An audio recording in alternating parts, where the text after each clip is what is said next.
Kami Balai Besar POM di Jogja itu melakukan intensifikasi pengawasan pangan ya menjelang hari raya keagamaan, khususnya Natal dan juga Tahun Baru.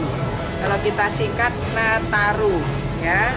Jadi intensifikasi pengawasan ini berlangsung dari tanggal 23 November yang lalu sampai nanti tanggal 8 Januari ya, karena sifatnya untuk mempersiapkan Natal dan Tahun Baru.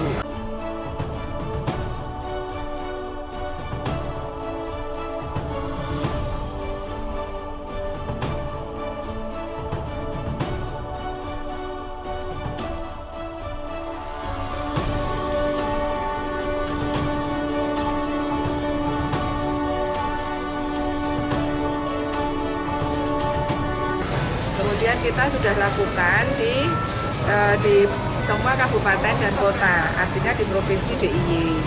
Kemudian yang tidak memenuhi kriteria, tidak memenuhi ketentuan itu memang ada 24 ya, 24 sarana yang kami lakukan pengawasan di pasar modern, retail modern seperti ini, tapi juga di distributor, juga di toko-toko yang menjual pangan ya. Kemudian yang tidak memenuhi ketentuan itu temuannya adalah masih ditemukan produk yang kedaluarsa, sudah melebihi batas kedaluarsa, kemudian rusak ataupun juga tanpa izin edar, tidak ada izin edar Badan POM maupun izin edar dari pemerintah kabupaten kota yaitu PIRT. Yang kami temukan adalah terbanyak produk tanpa izin edar itu adalah bahan tambahan pangan. Sebagai contoh ada ovalet, ya, ada essence, ada pewarna gitu ya. Kemudian ada soda kue yang seharusnya bahan-bahan tambahan pangan ini memiliki izin edar Badan POM.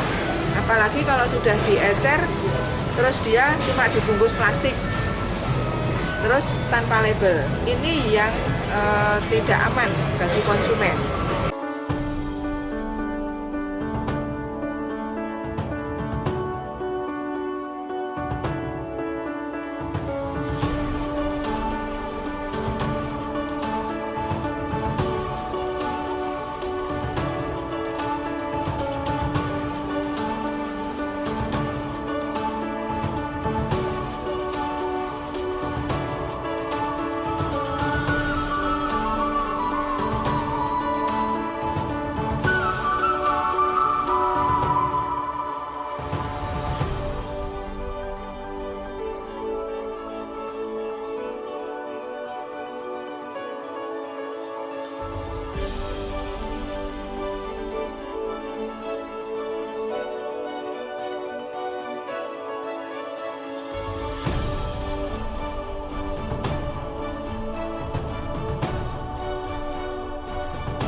Yang tanpa izin edar ini ada 52,94%.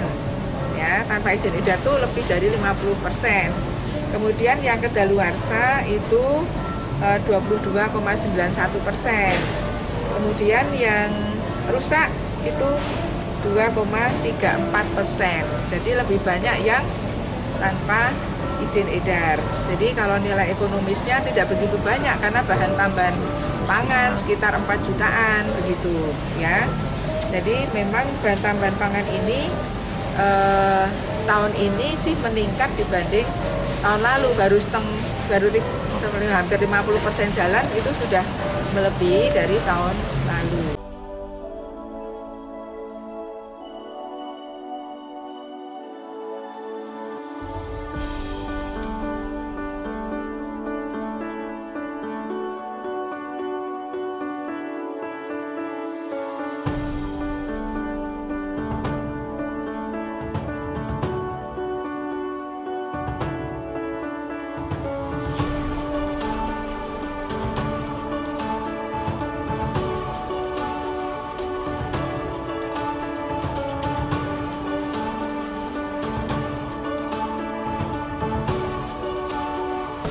kami melakukan intensifikasi pengawasan pangan dalam rangka Natal dan Tahun Baru itu untuk memastikan apakah pangan yang diperjualbelikan di retail ataupun di pasar ataupun di toko-toko makanan itu masih terjamin mutu dan keamanannya, ya.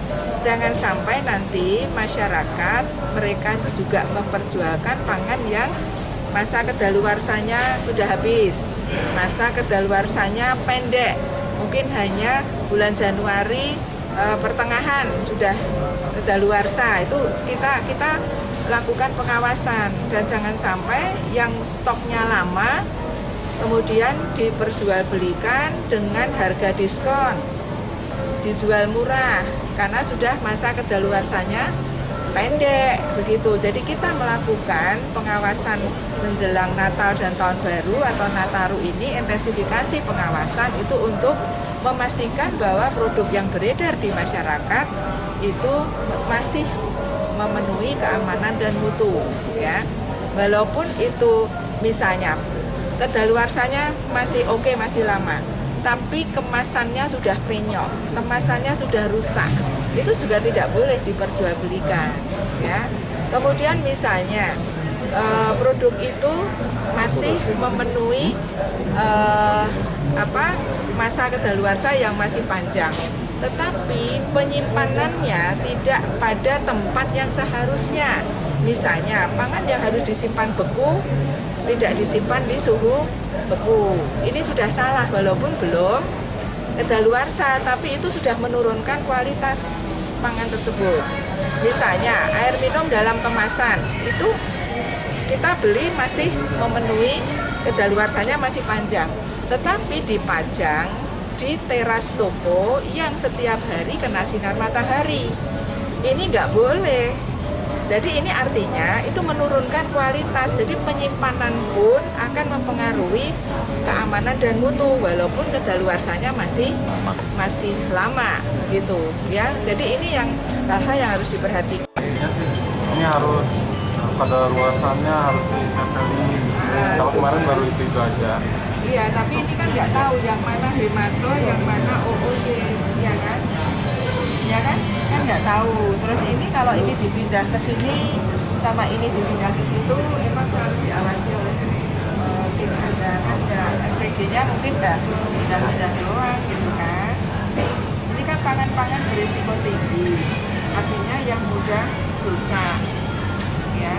Kemudian selain ini kan kepegang-pegang ya, Pak, ininya. Ini. Ya. Nah, maka kita sekarang dalam masa pandemi COVID. Jadi sebaiknya disediakan sarung tangan plastik. Sarung tangan plastik. Sarung tangan plastik. Jadi di sini ditulis, ini dikasih aja di sini pengunjung. Jadi ini tidak dipegang banyak orang. Kalau ini dipegang orang yang menderita COVID, dipegang oleh orang lain yang tidak menderita, dipegang, ya, gitu loh, ya. Karena di sini kalau COVID itu kan tidak hinggap pada makanan, tetapi pada inang tempat tubuh virus. Jadi ini kepegang, saya nggak berani pegang ini, ya. Siapa tahu bekas orang yang kena COVID, jadi ini bapak harus